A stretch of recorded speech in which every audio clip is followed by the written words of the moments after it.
My sister had slammed the door on me years ago, blocked me like I never existed. Then one night, out of the blue, she stumbled across my TikTok, where I was giving a quick tour of my $8 million penthouse, and suddenly, she remembered family values. Isn't that a plot twist? Hey folks, before we dive deep, don't forget to show some love, hit that subscribe, drop a hi in the comments, tell me where you're tuning in from. You know the drill. Now, back to the real story. The phone buzzed at 2:47 a.m., a blocked number flashing on the screen like a ghost from the past. My gut already told me who it was before I even picked up. Felicia. After 6 years of radio silence, she chose the middle of the night to rise from the ashes. Anna. Anna, please don't hang up, her voice cracked, drenched in desperation, so unlike the icy tone she'd used at our mother's funeral. How did you even unblock yourself? I muttered, sitting up against my Egyptian cotton pillows, the city skyline glittering like a field of diamonds beyond my floor-to-ceiling windows. I saw your TikTok, she stammered. The Penthouse tour. I had no clue you were doing so well. We need to talk about family. Family. The word rolled off my tongue like poison. My mind flew back to Mama's graveside, me crying, clutching the wet earth, while Felicia and our brother Eric stood on the other side, pretending I didn't exist. That was 3 years ago, right after I'd begged them for help with Mama's medical bills. You blocked me when I was sleeping in my car, I said softly, my tone sharp enough to cut glass. You called me an embarrassment. Eric said I'd never make it because I dropped out of college. Her voice trembled. We were wrong, Anna. Okay, I'm sorry. But blood is thicker than water, right? That's what Mama would have wanted. My jaw tightened. You don't get to say her name, I said flatly. Not after you left her high and dry when she needed chemotherapy. Not after I worked 3 jobs to keep her alive while you and Eric were off buying cars and sipping cocktails on vacation. A heavy silence filled the line. What do you want, Felicia? Just to talk. Maybe, coffee. I should have hung up right there. Should have known better. But if you're watching this, hit that subscribe button, because what happened next tore apart everything I thought I knew about blood, loyalty, and forgiveness. Growing up, I was the odd puzzle piece that didn't fit. Eric was the golden boy, tall, athletic, the football prodigy with a full scholarship and an ego to match. Felicia. She was the family gem, beauty pageant ribbon since she was 5, Mama's mirror image with high cheekbones that could cut paper. And then there was me, awkward, introverted Anna, the girl who'd rather tinker with code than attend a party. Dad walked out when I was 7. I barely remember his face, but I remember Mama crying at the kitchen table, surrounded by unpaid bills like a battlefield of broken dreams. Anna, baby, you're my smart one, she'd whisper, smoothing my hair. You're going to do something special. But special doesn't pay the rent. When I got accepted into State University on a partial scholarship for computer science, I thought I'd finally struck gold. Then life decided to kick me in the gut, Mama's diagnosis, stage 3 cancer. The medical bills hit harder than a hurricane. Insurance covered some, but not enough to keep us afloat. I called Eric first, the hedge fund hotshot pulling 6 figures. Can't help you, Anna, he'd said, his voice dripping with self-importance. I've got my own life now. Loans, rent, commitments. Besides, Mom smoked for 20 years, that's on her. Felicia was even colder.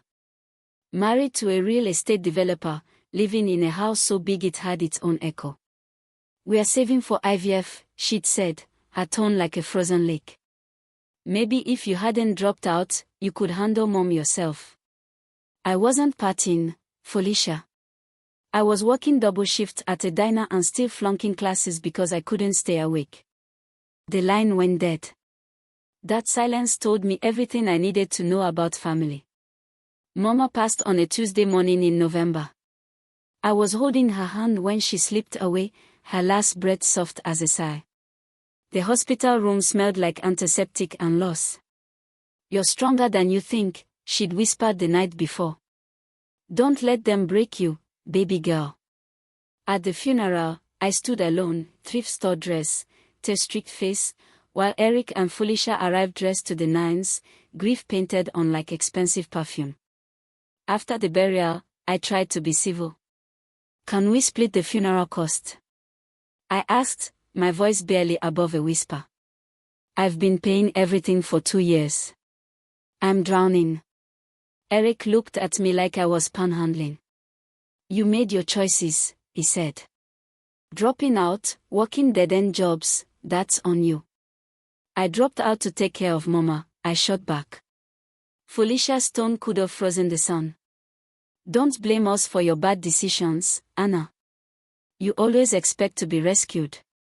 I felt something inside me snap, quiet but final. Eric adjusted his tie. "Don't contact us again. We are done with your drama."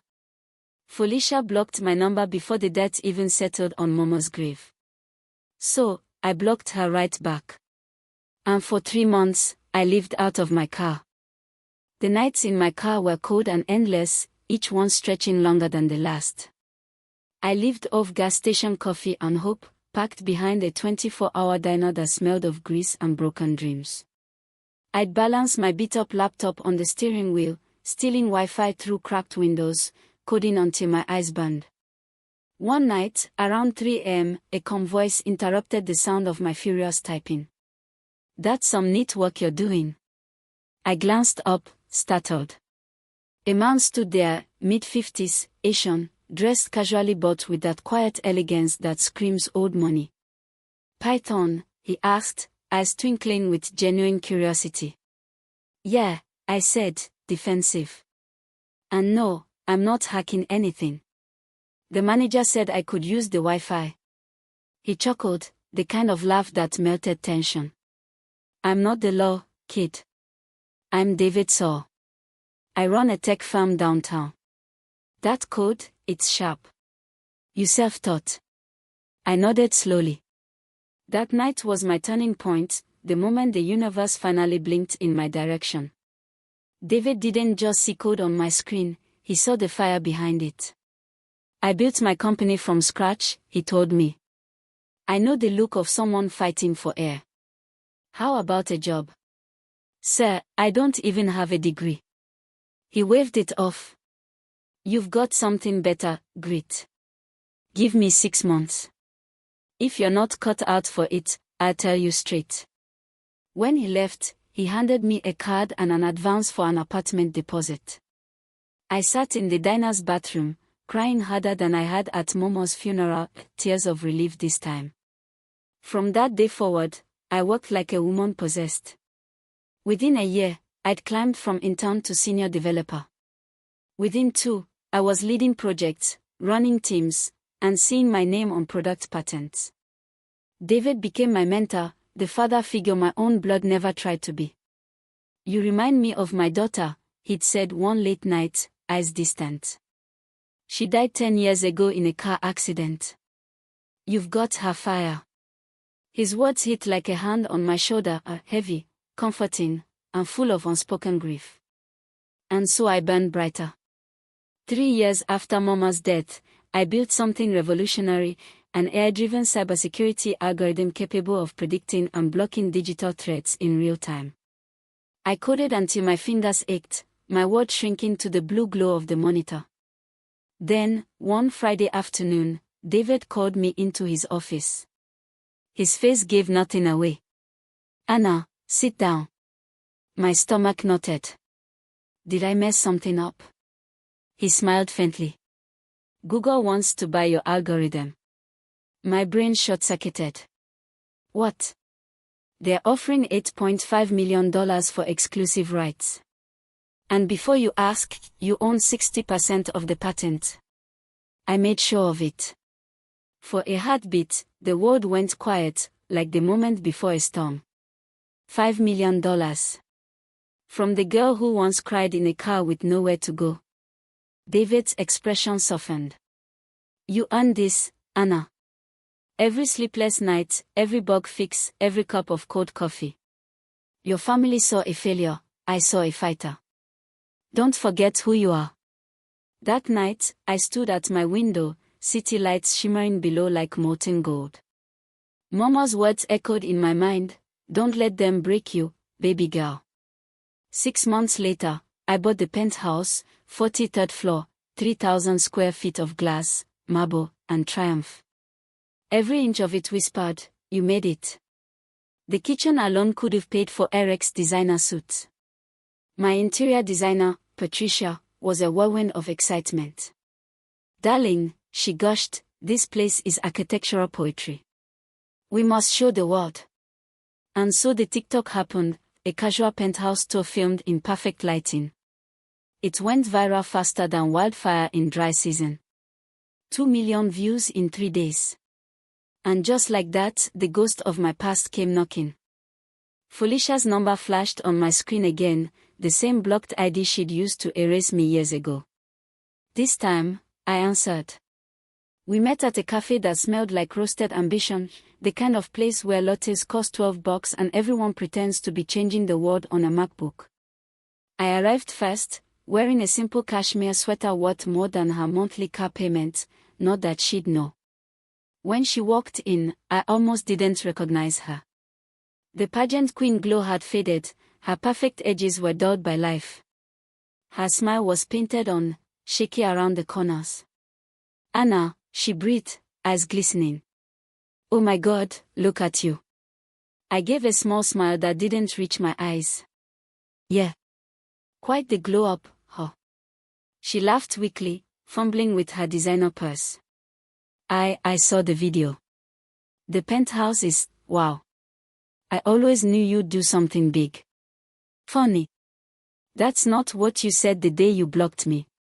She flinched like I'd slapped her. I was angry. We all said things we didn't mean.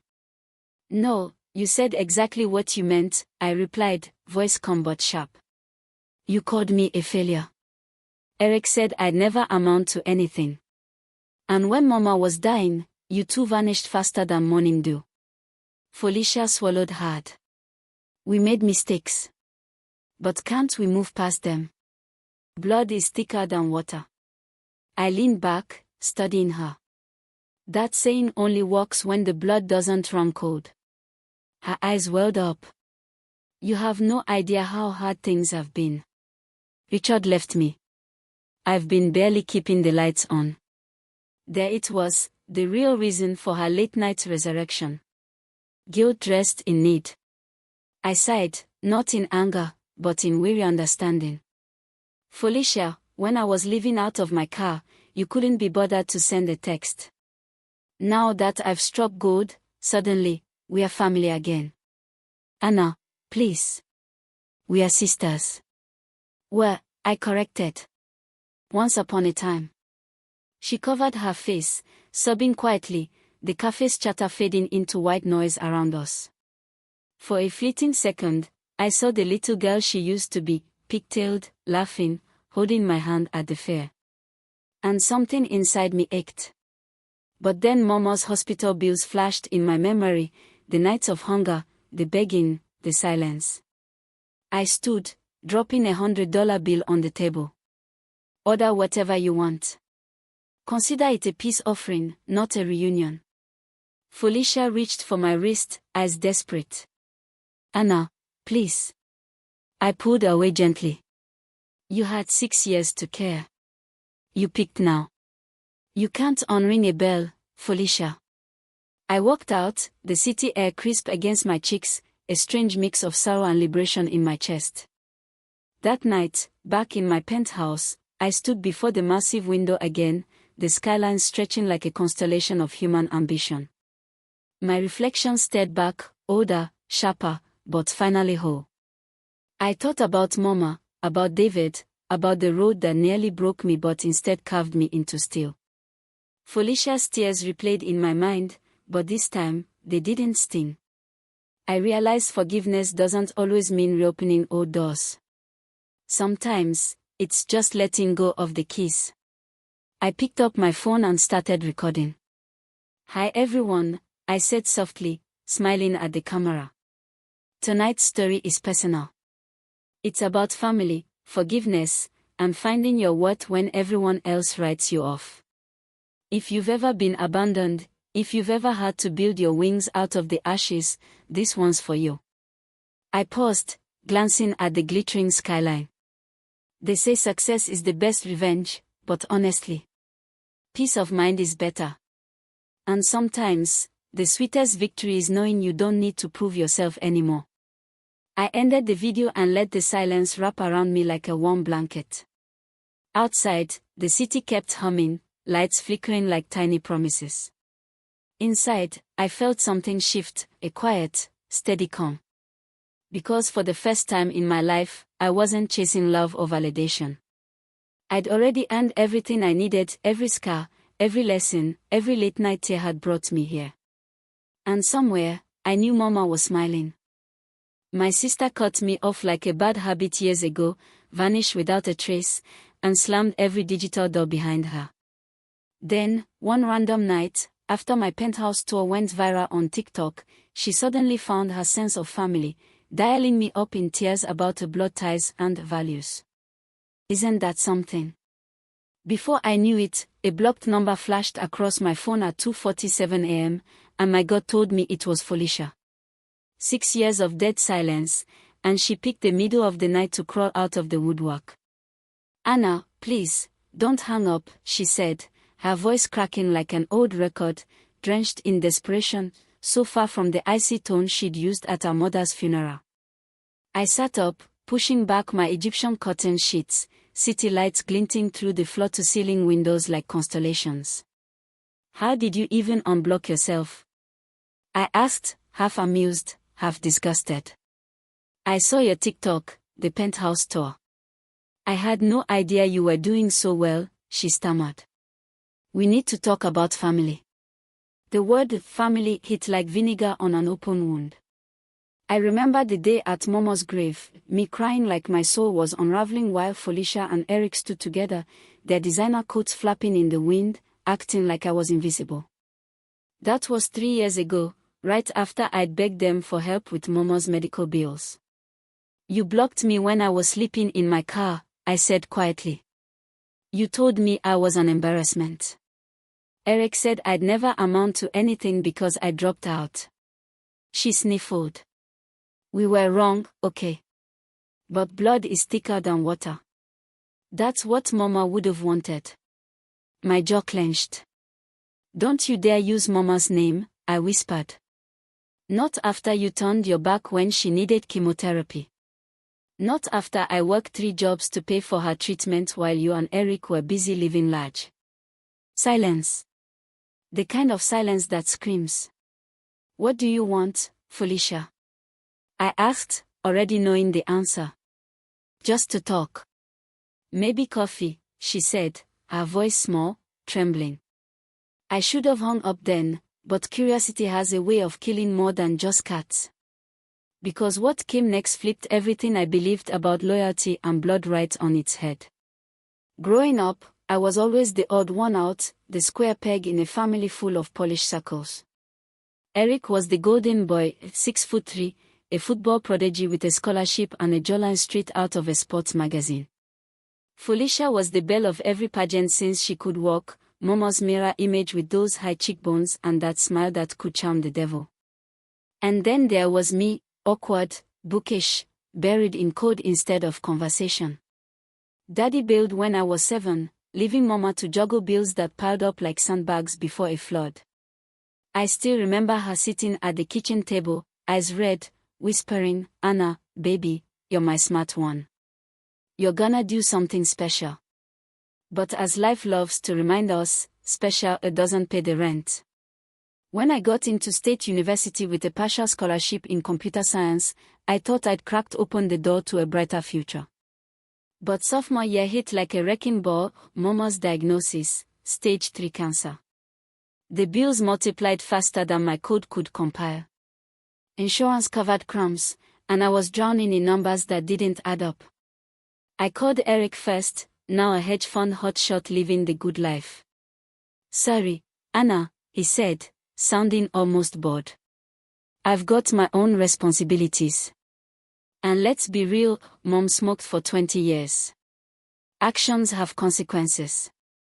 His words cut deeper than glass. Felicia wasn't any better. By then, she'd married Richard, a real estate developer with too much ego and too little heart. When I reached out, she sighed dramatically, saying, "We are saving for IVF, Anna. You always expect people to rescue you. Maybe if you hadn't dropped out, you could handle Mom yourself." I wasn't partying like she claimed. I was waiting tables on the graveyard shift, studying between orders, and sleeping 3 hours a night until I finally burned out. Dropping out wasn't a choice. It was survival. I moved back home to take care of Mama, working double shifts while watching her fade away one treatment at a time. Eric and Felicia sent flowers once. Never showed up. Not even when the doctor said it's time. Mama took her last breath on a Tuesday morning in November, the kind of cold day that seeps into your bones and refuses to leave. I held her hand, whispering prayers I didn't believe in. The hospital smelled like antiseptic and grief. The night before she passed, she told me, "You're stronger than you know, baby girl. Don't let them break you." At her funeral, I stood alone in a thrift store dress that cost $12 while Eric and Felicia arrived in tailored morning clothes, faces polished for sympathy. When I asked for help covering the funeral costs, Eric looked at me like I was panhandling. "You made your choices," he said flatly. "Dropping out, working dead-end jobs, that's on you." Felicia's voice was colder than winter. "Don't blame us for your failures, Anna. You always play the victim." I felt something crack inside my chest. "She was your mother too," I whispered. Eric scoffed. "We grieve differently. Maybe if you'd focus less on being pitiful and more on building something, you wouldn't be in this mess." Then they turned their backs, Felicia blocking my number before the dirt even settled on Mama's grave. I lived in my car for 3 months after that, surviving on vending machine snacks and sheer willpower. One night at a 24-hour diner, I was coding on stolen Wi-Fi, a cold cup of coffee my only company, when a voice broke through the static. "That's impressive work." I looked up to see a man in his 50s, neat but casual, carrying the aura of quiet wealth. "Python?" he asked, peering at my screen. "Yeah," I replied, defensive. "I'm not doing anything shady." He smiled kindly. "Didn't say you were." "I'm David Saw. I own a tech company downtown." "That code, you wrote that yourself?" I nodded. He studied me, like he was seeing straight through the grime and exhaustion. "You've got raw talent," he said. "Ever thought about working for someone who'd actually pay you for it?" I laughed, half thinking it was a joke. "I don't have a degree," I admitted.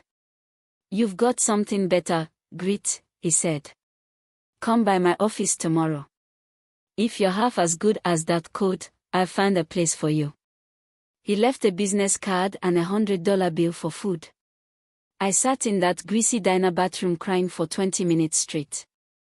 The next day, I walked into his office and walked out with a job that paid more than I'd ever seen. $40,000 a year, benefits, stability. Within a year, I was a senior developer. Within 2, I was leading my own projects. David became more than a boss, he was a mentor, the father figure I never had. "You remind me of my daughter," he told me once, voice cracking. "She died in an accident 10 years ago. You've got her fire." His faith in me was like oxygen. I pushed myself to the edge, building an AI-driven cybersecurity algorithm that could predict and stop attacks before they happened. 18 months of caffeine and code, sleepless nights, and blind ambition. One Friday, David called me into his office, eyes unreadable. "Anna, sit down," he said. My stomach sank. "What did I do?" "Nothing wrong," he smiled. "In fact, Google wants to buy your algorithm. 8.5 million. I blinked. What? And you own 60% of the patent. I made sure of it. My world tilted. $5 million. Me, the girl who once showered in gym bathrooms and coded in a car. David smiled. This is what happens when talent meets opportunity. Go make yourself something beautiful. So I did. 6 months later, I bought a penthouse, 43rd floor, glass and marble, 3,000 square feet of triumph. Every inch of it whispered, "You made it." The kitchen alone cost more than Eric's yearly salary. Felicia sat across from me, fidgeting with her designer bag as if it could hide the years she'd buried under pride. "Anna," she said softly, her voice like glass cracking under pressure, "I didn't know you'd become this successful." I raised an eyebrow, sipping my latte like it was armor. "You mean since you cut me off and called me a disgrace?" Her smile faltered, and for a heartbeat, the pageant queen mask slipped, revealing the guilt beneath. "We were young. We made mistakes. You made choices, I corrected, and I paid the price." The cafe buzzed around us with the hum of soft jazz and the clinking of porcelain cups, but between us, the air was thick enough to choke on. She looked at me, eyes glassy with crocodile tears. "I just thought, maybe we could start fresh. Family's family, right?" I almost laughed, it came out more like a sigh. Funny how blood only calls when there's money on the table. Her lips parted, but no words came. For a long minute, we just stared, two ghosts from the same house, now strangers sitting under chandeliers. Then she leaned in, lowering her voice. "Eric's in trouble, Anna. His firm went under, and there it was. The real reason. The missing puzzle piece." I set down my cup so hard it rattled. "So, this wasn't about family values. It's about bailing your golden boy out of the fire." "He's your brother," she whispered. "He's the man who told me I'd never amount to anything," I shot back. "And you expect me to swoop in with a blank check and save the day?" News flash, Felicia, that well's closed. She blinked rapidly, mascara smudging. "You've changed." I smirked. "No. I just stopped apologizing for surviving." The silence between us stretched like an old wound reopened. I could almost hear Momo's voice whispering, "Don't let them break you, baby girl." I gathered my purse, ready to leave that chapter in the dust where it belonged, but Felicia reached out, grabbing my wrist. Her hand trembled. "Please, Anna. He's desperate. The house is being repossessed, and Richard's business collapsed. We don't have anyone else." The irony almost made me dizzy. Years ago, I'd been the one drowning, gasping for help, and they'd stood on the shore watching. Now the tide had turned, and they were the ones flailing. "I was no one to you when I was sleeping in my car," I said evenly. "Now suddenly I'm the lifeboat." Felicia's lip quivered. "You wouldn't let us sink, would you?" I stared at her for a moment, my sister, my blood, my betrayer, and then shook my head. "You already did that to yourselves." I walked away, my heels clicking on the marble like punctuation marks to a story long overdue for an ending. That night, back in my penthouse, I stood by the massive glass windows, the city lights twinkling like confetti beneath me. Somewhere down there, the girl who used to cry herself to sleep in a beat-up car had grown into a woman who owned the skyline. The irony wasn't lost on me. I poured myself a glass of wine, a vintage, because I could, and let the memories crash like waves. Mama's laughter, Eric's mockery, Felicia's fake smiles. Success had been my revenge, but it hadn't healed the bruises they'd left.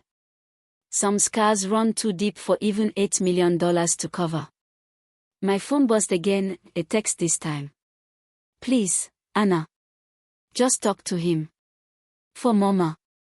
The audacity made me laugh out loud. Mama would have told them to stand on their own 2 feet. But curiosity is a wicked thing, and part of me, the part still tethered to that little girl who wanted her siblings to love her, hesitated. I typed and deleted my reply 3 times before tossing the phone aside. "Not tonight," I muttered. "Not again."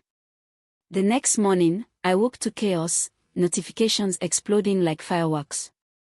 The TikTok clip had gone viral again, but this time, someone had posted a before and after, my penthouse beside an old photo of me sleeping in my beat-up Honda. The caption read, "From car to castle, meet the self-made millionaire who was abandoned by her family." The internet loves a comeback story. My follower count skyrocketed, interviews poured in, hashtags trended. But with the fame came the vultures. My inbox filled with messages from strangers, long-lost cousins, even Eric's old college buddies suddenly so proud of me. And then, one message stopped me cold, from Eric himself. "We need to talk. Please." For a long time, I just stared at the screen.